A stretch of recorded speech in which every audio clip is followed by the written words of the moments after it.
படம் நல்லா இருந்துச்சு. Was very nice. எனக்கு ஒர்க் ஆச்சு படம். எங்கேயாச்சும் போர் அடிக்கிற மாதிரி இருந்தா இல்ல, இந்த படம் உங்களுக்கு போர் அடிக்காது. என்ன பொறுத்த வரைக்கும் இந்த படம் உங்களுக்கு அங்கங்க புரிஞ்சாதான் எண்ட்ல உங்களுக்கு அந்த 30 மினிட்ஸ் உங்களுக்கு ஒர்க் ஆகும். எதுவுமே புரியாம நீங்க படம் பாத்தீங்கன்னா ரொம்ப கஷ்டம். நம்ம எல்லாரும் பேர்லயும் சார்ஜஸ் எடுத்திருக்காங்க. தேச துரோகம். மிஸ்டர் எக்ஸ் ரொம்ப நல்லா இருக்கு படம். மஞ்சு வாரியர் மேடம் ரொம்ப நல்லா ஆக்ட் பண்ணிக்கிறாங்க. நல்லா இருந்துச்சு ப்ரோ. நல்ல படம். இந்த ஆக்ஷன் லவர்ஸ் படம் பார்க்கணும்னு நினைக்கிறவங்களுக்கான ஒரு படம். இந்த வீக்கெண்டுக்கு படம் இல்லை, இந்த படம் தான். தாராளமா பார்க்கலாம். படத்துல வந்து மிஸ்டர் எக்ஸ்ன்னு கொடுத்துருக்காங்க. டைட்டிலுக்கு ஏத்த மாதிரி இருக்கு. நக்கல்யா அவனுக்கு. டைட்டில் வந்துட்டு ஆக்சுவலா அது ஒருத்தர் அந்த டைட்டில் இன்னொருத்தருக்கு இருக்கும். அது எண்டில் வரும்போது வேற ஒருத்தருக்கு மாறும். அது ஏன் மாறிச்சு அப்படின்றத ஒரு ஃபுல் ஃபிளெஜ்டு படம். அதை கம்ப்ளீட்டா படம் முழுக்க நிறைய ஆக்ஷன் சீக்வன்ஸோட நிறைய ட்விஸ்ட் அண்ட் டர்ன்ஸோட கொடுத்துருக்காங்க. படம் எனக்கு பிடிச்சிருந்து ஒருத்தவங்க சொல்லுவாங்க. எனக்கு பர்சனல் ரொம்ப பிடிச்சிருந்தது. செகண்ட் பார்ட்டுக்கு எக்ஸ்பெக்ட் பண்றேன். ஆனா என்ன அப்படின்னா கண்டினியூஸ் ஆக்ஷன் சீன்ஸா போயிட்டு இருக்க மாதிரி இருக்கு. அந்த ராவோட இதுவாவே காட்டிட்டு இருந்தது கொஞ்சம் ஒரு இதா இருக்கு. ஏன்னா சென்டிமெண்ட் ஒரு 2-3 இடத்துல காட்டுறாங்க. அதனால ஸ்ட்ராங்கா காட்டியிருக்கலாமோ, அதுவும் கொஞ்சம் மைனஸா இருக்கிற மாதிரி ஒரு ஃபீல் கொடுத்தது. ஒரு எந்த இடத்துலயுமே கமர்ஷியல் இல்லாம ஆக்ஷனா போறது ரொம்ப இதா இருக்கு. உங்களோட மிஷன் அந்த நியூக்ளியர் டிவைஸை ரிட்ரீவ் பண்ணி திரும்ப இந்தியாவுக்கு கொண்டு வரும். இந்த படத்தோட பிளஸ்ன்னு சொல்லணும்னா டெக்னிக்கலா பிளஸ்ன்னு சொல்லுவேன். ஒரு நியூக்ளியர் பாம் காட்டின விதமா இருக்கட்டும், வேற லொகேஷன் காட்டும் போது அந்த ஏவுகணைகள்லாம் காட்டும் போதெல்லாம் அவ்வளோ ஈஸி கிடையாது. நம்ம நிறைய வெப் சீரிஸ் பார்த்துருக்கோம், நிறைய படம் பார்த்துருக்கோம், இந்த மாதிரி ஏஜென்ட் படம்லாம். ஸோ அதுல வந்து பெரிய மைனஸா நம்ம பாக்குறது என்ன டெக்னிக்கல் தான். ஸோ அதுதான் இந்த படத்தோட பிளஸ்ன்னு சொல்லலாம். ரொம்ப டெக்னிக்கலா சூப்பரா இருந்தது. எனக்கு அதை தாண்டி இன்னொரு ரீசன்னா கிளைமேக்ஸ் ரொம்ப பிடிச்சிருந்துச்சு. ஆக்சுவலி கிளைமேக்ஸ்ல மஞ்சு வாரியர் சார் உங்களோட கிளைமேக்ஸ்ல மஞ்சு வாரியர் சார் அவரோட ஃபைட் சீனுக்காகவே படம் பார்க்கலாம் அப்படிங்கிற மாதிரி ஒரு ஃபீல் கொடுத்தது. கௌதம் கார்த்திக் அவரை வந்து இது வரைக்கும் ஒரு சாக்லேட் பாயா பார்த்துட்டு சீரியஸாவே வில்லனா பக்காவா பண்ணியிருந்தாரு. ஒருவேளை ட்ரெயின் இதுக்காகவே பண்ணாரான்னு தெரியல. படத்துல ட்விஸ்ட் டேன் ஏதாச்சும் இருக்கா? ட்விஸ்ட் டர்ன்ஸ் எல்லாமே இருக்கு, நல்லா இருக்கு. சரி, படத்துல பாத்தீங்கன்னா ஆர்யாவும் கௌதம் கார்த்தியும் காத்துருக்காங்க. ரெண்டு பேரும் ஹீரோவா? ரெண்டு பேருமே ஹீரோ தான். ரெண்டு பேருமே செம்மையா இருக்காங்க. அவ்வளவுதான் சொல்றேன். சரி, படத்துல Manju Warrier acting mass, she was just amazing. Out of the வேர்ல்ட்ல இருந்தாங்க அவங்க. சரி, இப்போ ஃபேமிலியோட பார்க்கலாம் அந்த படத்தை? கண்டிப்பா பார்க்கலாம். என்ன பொறுத்த வரைக்கும் நீங்க கொஞ்சம் அந்த few minutes ஆகும் நீங்க அந்த படத்துக்குள்ள போறதுக்கு. அது ஒர்க் ஆகும் போது பிளாஸ்டா இருக்கும். இது சினிமாட்டோகிராஃபினா எப்படி இருக்கு? விஷுவலி ஒரு டெக்னிக்கலி இது ஒரு ஸ்ட்ராங்கஸ்ட் படம் ப்ரோ. அது சினிமாட்டோகிராஃபியா இருக்கலாம், ஆர்ட்வொர்க்ஸா இருக்கலாம், மியூசிக்கா இருக்கலாம். ரொம்ப ஸ்ட்ராங்கஸ்ட் படம். அது விஷுவலி பாக்குறப்போ உங்களுக்கு பயங்கர. ஏன்னா நிறைய டிராவல் பண்ணிருப்பாங்க. டெசர்ட் நிறைய வரும், யூரோப்பியன் இது நிறைய வரும். அது எல்லாமே உங்களுக்கு பாக்குறப்போ கண்ணுக்கு நல்லா இருக்கும். அங்க ஆக்ஷன் சீக்வன்ஸா பாக்குறப்போ ரொம்ப நல்லா இருக்கும். டெக்னிக்கலி ஒரு ஸ்ட்ராங்கஸ்ட் ஹாலிவுட் லெவலுக்கு இருக்கா? கொஞ்சம் ஹாலிவுட் லெவலுக்கு முயற்சி பண்ணிருக்காங்க. பாலிவுட் லெவலுக்கு சக்சஸ் ஆயிருக்காங்க. அதுவே பெரிய விஷயம் தான் எனக்கு என்ன கேட்டீங்கன்னா. ஏன்னா இங்க பாலிவுட்லாம் ஒரு ஏகப்பட்ட படங்கள் வந்துச்சு, ஸ்பை ஆக்ஷன் படங்கள். பட் நம்ம தமிழ்நாட்டில் அது பெருசா யாரும் அது கண்டுகிட்டதே கிடையாது. அப்படியே எடுத்தா கூட எதையோட கம்பேர் பண்ணி காலி பண்ணுவாங்க. அந்த மாதிரி ஒரு அட்டெம்ப்ட் தான். இவ்வளவு கேரக்டர்ஸ் இருந்தாலும் எல்லாருக்கும் முக்கியத்துவம் கொடுத்து ஒரு படம் பாக்குறப்போ முடியறப்போ ஒரு சாட்டிஸ்பாக்சன் முடிக்கிறது பெரிய விஷயம் தான். படம் எங்கேயாச்சும் ஸ்லோவா லேகா இருக்கு, ஃபர்ஸ்ட் ஹாஃப்ல இருக்கு, செகண்ட் ஹாஃப்ல இருக்கு. அதெல்லாம் வேற வழி இல்ல. தமிழ் படங்கள் அங்கங்க சேர்த்தாகணுன்ற மாதிரி தான். பிளாஷ்பேக்ஸ் கொஞ்சம் அதே மாதிரி இந்த ஹீரோ வந்து தோத்துட்டே இருக்கிற மாதிரிலாம் நிறைய இடங்கள்ல வரும். அதையும் தவிர்த்து இருக்கலாம்.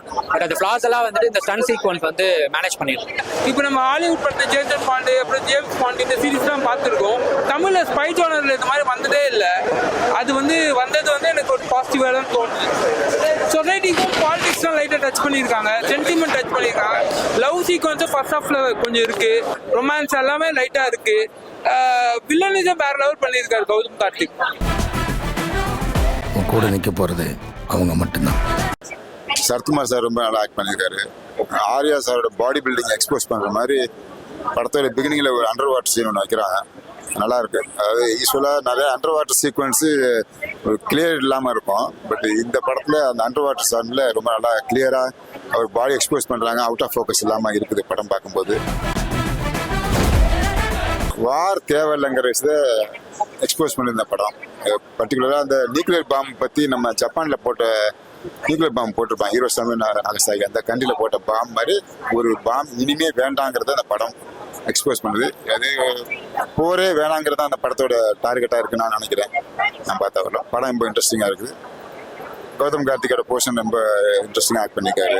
அப்புறம் பார்த்தீங்கன்னா சரத்குமார் சார், ஆர்யா சார் கூட இருந்த மற்ற ஆக்டர்ஸ் எல்லாருமே நல்லா பண்ணிட்டு தராங்க. Good luck to team. படத்துல எங்கேயாச்சும் லேக் இருக்கிற மாதிரி நினைக்கிறீங்க? படத்தில் ஒரு சாங் இருக்குது, அது சாங்கை கொஞ்சம் லவ் போர்ஷன் வைக்கணுங்கிறதாக வச்சுருக்காங்கன்னு நினைக்கிறேன். மற்றபடி லேக் எதுவும் இல்லை, எல்லாத்துக்குமே சீன்ஸ் கனெக்டிங் இருக்குது. போர் அடிக்காமல் போகுது படம், இன்ட்ரெஸ்டிங்காக இருக்குது படம். ஆக்ஷன் சீன்ஸ்னா எப்படி சார்? ஆக்ஷன் சீக்வன்ஸ் அதிரடியாக தான் இருக்குது படம் ஃபுல்லாக அதிரடி ஃபைட், சண்டை காட்சிகள் எல்லா இடங்களும். யூஸ்வலாக படங்களில் ரத்தம் தெரிக்கும்பாங்க, இதில் வந்து குண்டுகள் நிறையா தெரிக்குது. ஃபைட்ஸும் நல்லா இன்ட்ரெஸ்டிங்காக இருக்குது. ஃபைட் மாஸ்டருக்கும் வாழ்த்துக்கள் சொல்லுவாங்க. ஹாலிவுட் படம் மாதிரி இருக்குன்னு சொல்றீங்களா?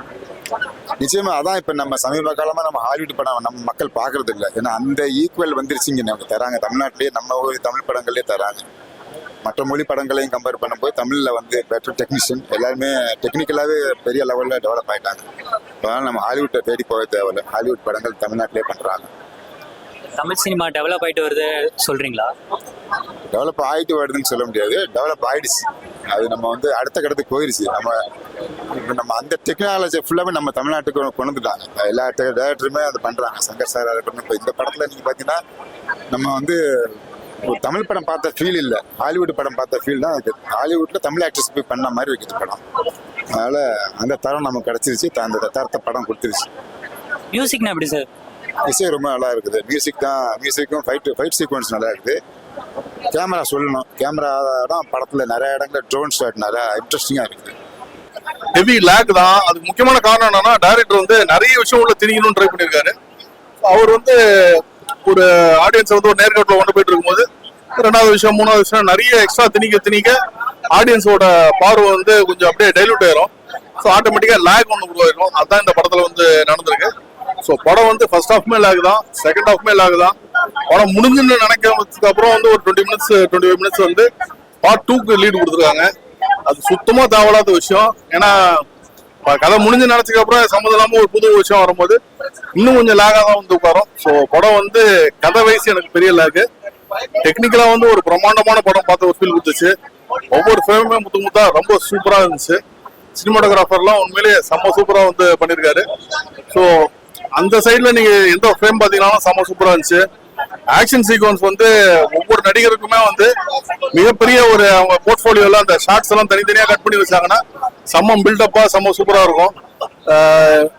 உள்ள ஃபீமேல் ஆர்டிஸ்ட் எல்லாருக்குமே மேலா மஞ்சு வாரியர், இந்த சைடு பாத்தீங்கன்னா ஆர்யா, கௌதம் கார்த்திக் எல்லாருக்குமே வந்து ஆக்ஷன் சைட்ல வந்து நிறைய சூப்பரான ஃப்ரேம்ஸ் வந்து இந்த படத்துல வந்து அமைஞ்சது.